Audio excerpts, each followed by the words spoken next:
ഇന്ത്യയിലേക്കുള്ള തുർക്കിയുടെ കയറ്റുമതി പ്രധാനമായും പഴങ്ങൾ, പരിപ്പ്, സ്വർണം, മാർബിൾ എന്നിവയിൽ മാത്രമായി പരിമിതപ്പെടുത്തിയിരിക്കുകയാണ്. ദേശീയ സുരക്ഷാ കാരണങ്ങളാൽ പ്രധാന അടിസ്ഥാന സൗകര്യ പദ്ധതികളിലടക്കം തുർക്കിയുമായി പങ്കാളിത്തം പരിമിതപ്പെടുത്താൻ ഇന്ത്യ ആലോചിക്കുന്നതായാണ് റിപ്പോർട്ടുകൾ സൂചിപ്പിക്കുന്നത്. എന്നാൽ മൊത്തത്തിലുള്ള വ്യാപാരത്തിൽ നിയന്ത്രണങ്ങൾ ഏർപ്പെടുത്താൻ ഇന്ത്യ ആഗ്രഹിക്കുന്നില്ലെന്നും റിപ്പോർട്ടിൽ പറയുന്നുണ്ട്. ആപ്പിൾ, മാർബിൾ തുടങ്ങിയവയുടെ ഇറക്കുമതി നിരോധിക്കണമെന്ന് വ്യവസായ ഗ്രൂപ്പുകൾ ആവശ്യപ്പെടുന്നുണ്ടെങ്കിലും അതിന് ഇന്ത്യ തയ്യാറല്ലെന്നാണ് സൂചന.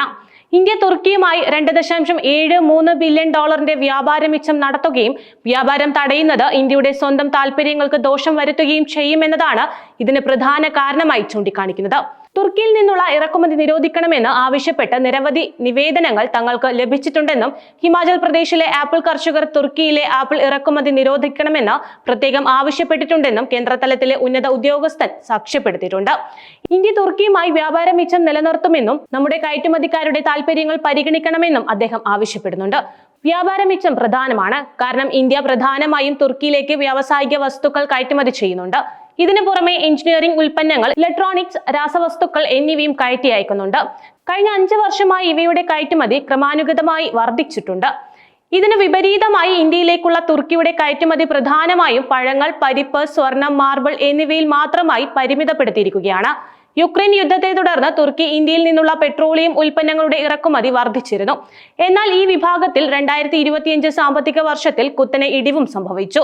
ഇന്ത്യയുമായുള്ള സംഘർഷം വർദ്ധിച്ച സമയത്ത് തുർക്കി പാകിസ്ഥാനെ പിന്തുണച്ചതിന്റെ പശ്ചാത്തലത്തിലാണ് ഇന്ത്യ തുർക്കിയിൽ നിന്നുള്ള വ്യാപാരങ്ങൾക്ക് നിയന്ത്രണം ഏർപ്പെടുത്താൻ തീരുമാനമെടുത്തിരിക്കുന്നത്. കഴിഞ്ഞ മാസം ഹിമാചൽ പ്രദേശ് ആപ്പിൾ കർഷകർ കേന്ദ്ര വാണിജ്യ മന്ത്രാലയത്തിലെ ഉദ്യോഗസ്ഥരെ കണ്ട് ആപ്പിൾ ഇറക്കുമതി നിരോധിക്കണമെന്ന് ആവശ്യപ്പെട്ടിരുന്നു. വില കുറഞ്ഞതും സബ്സിഡി ഉള്ളതുമായ തുർക്കി ആപ്പിൾ ആഭ്യന്തര തോട്ട കൃഷി മേഖലയെ തകർക്കുന്നുവെന്നും പ്രാദേശിക കർഷകരെ സാമ്പത്തിക പ്രതിസന്ധിയിലേക്ക് തള്ളിവിടുന്നുവെന്നും അവർ അവകാശപ്പെടുന്നു. ആപ്പിൾ വെറുമൊരു വിളയല്ല, മറിച്ച് മലയോര സംസ്ഥാനങ്ങളുടെ സാമ്പത്തിക നട്ടെല്ലാണെന്നും അവർ ഊന്നി പറഞ്ഞിട്ടുണ്ട്. തുർക്കിയിൽ നിന്നുള്ള മാർബിൾ ഇറക്കുമതി നിയന്ത്രിക്കണമെന്ന് ആവശ്യപ്പെട്ട് ഉദയ്പൂരിലെ മാർബിൾ സംസ്കരണ കമ്പനികൾ കഴിഞ്ഞ മാസം പ്രധാനമന്ത്രിയുടെ ഓഫീസിന് കത്തെഴുതിയിരുന്നു.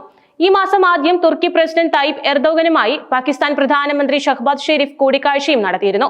ഇതിന്റെ ഫലമായി പ്രതിരോധം, ഊർജ്ജം, ഗതാഗതം എന്നിവയിൽ സഹകരണം കൂടുതൽ ശക്തമാക്കാൻ ഇരു രാജ്യങ്ങളും പ്രവർത്തിക്കുമെന്ന് എർദോഗന്റെ ഓഫീസിൽ നിന്നുള്ള പ്രസ്താവനയിൽ പറയുന്നുണ്ട്. ഇതോടെ തുർക്കി പാകിസ്ഥാനുമായി അടുത്ത ബന്ധം വീണ്ടും ഉറപ്പിച്ചിരിക്കുകയാണ് എന്ന് വേണം കരുതാൻ. മാത്രമല്ല, പാകിസ്ഥാൻ പിന്തുണയുള്ള തീവ്രവാദികൾ പഹൽഗാമിൽ നടത്തിയ ഭീകരാക്രമണത്തിന് മറുപടിയായി ഇന്ത്യ നടത്തിയ സൈനിക ആക്രമണത്തിന് ശേഷം എർദോഗൻ പാകിസ്ഥാനോട് ഐക്യദാർഢ്യവും പ്രഖ്യാപിച്ചിരുന്നു. മറ്റൊരു കാര്യം, 4 വിമാനത്താവളങ്ങളിൽ നടത്തിയ മിന്നൽ പരിശോധനയിൽ നിയമലംഘനങ്ങൾ കണ്ടതിനെ തുടർന്ന് തുർക്കി എയർലൈൻസിന് സുരക്ഷാ ചട്ടങ്ങൾ പാലിക്കണമെന്ന മുന്നറിയിപ്പും ഇന്ത്യ ദിവസങ്ങൾക്ക് മുൻപ് നൽകിയിരുന്നു. ഇന്ത്യയിലെ 4 പ്രധാന വിമാനത്താവളങ്ങളായ ഡൽഹി, ഹൈദരാബാദ്, ചെന്നൈ, ബംഗളൂരു എന്നിവിടങ്ങളിൽ ടർക്കിഷ് എയർലൈൻസിന്റെ പാസഞ്ചർ കാർഗോ വിമാനങ്ങളിൽ directorate general of civil aviation അപ്രഖ്യാപിത സുരക്ഷാ പരിശോധനകൾ നടത്തിയിരുന്നു. ഇന്ത്യയിലേക്കോ ഇന്ത്യയിൽ നിന്നോ സ്ഫോടക വസ്തുക്കൾ കൊണ്ടുപോകുന്നതിനോ DGCAയുടെ മുൻകൂർ അനുമതി ആവശ്യമുള്ള വസ്തുക്കളും ചരക്കിലുണ്ടായിരുന്നു. അപകടകരമായ വസ്തുക്കളുടെ പ്രഖ്യാപനത്തിൽ ഈ അനുമതി അറ്റാച്ച് ചെയ്യുകയോ പരാമർശിക്കുകയോ ചെയ്തിട്ടില്ലെന്നും വ്യോമയാന മന്ത്രാലയം അറിയിച്ചിരുന്നു. ബംഗളൂരുവിൽ ഗ്രൗണ്ട് പ്രവർത്തനങ്ങൾ കൈകാര്യം ചെയ്യുന്ന മാർഷലർക്ക് ശരിയായ അംഗീകാരമോ മാർഷലർക്ക് ഡ്യൂട്ടികൾക്ക് സാധുവായ ഒരു കോമ്പറ്റൻസി കാർഡോ ഇല്ലായിരുന്നു. വരുമാനം എത്തുമ്പോൾ ഒരു മെയിൻ്റനൻസ് എഞ്ചിനീയർ ഇല്ലായിരുന്നു. പകരം ഒരു ടെക്നീഷ്യനാണ് നടപടിക്രമങ്ങൾ നിർവഹിച്ചതെന്നും മന്ത്രാലയം അന്നേ അറിയിച്ച കാര്യമാണ്. അന്താരാഷ്ട്ര സുരക്ഷാ മാനദണ്ഡങ്ങളും DGCA ചട്ടങ്ങളും എയർലൈൻസ് പാലിക്കുന്നുണ്ടോ എന്ന് വിലയിരുത്തുന്നതിനായി ഇന്റർനാഷണൽ സിവിൽ ഏവിയേഷൻ ഓർഗനൈസേഷൻ കൺവെൻഷന്റെ ആർട്ടിക്കിൾ 16 പ്രകാരമാണ് അന്ന് പരിശോധനകൾ നടത്തിയത്. പരിശോധനകൾക്ക് ശേഷം തുർക്കി എയർലൈൻസിനോട് ICAO മാനദണ്ഡങ്ങളും ഇന്ത്യൻ വ്യോമയാന നിയമങ്ങളും പൂർണ്ണമായും പാലിക്കാൻ DGCA നിർദ്ദേശിക്കുകയും ചെയ്തിരുന്നു.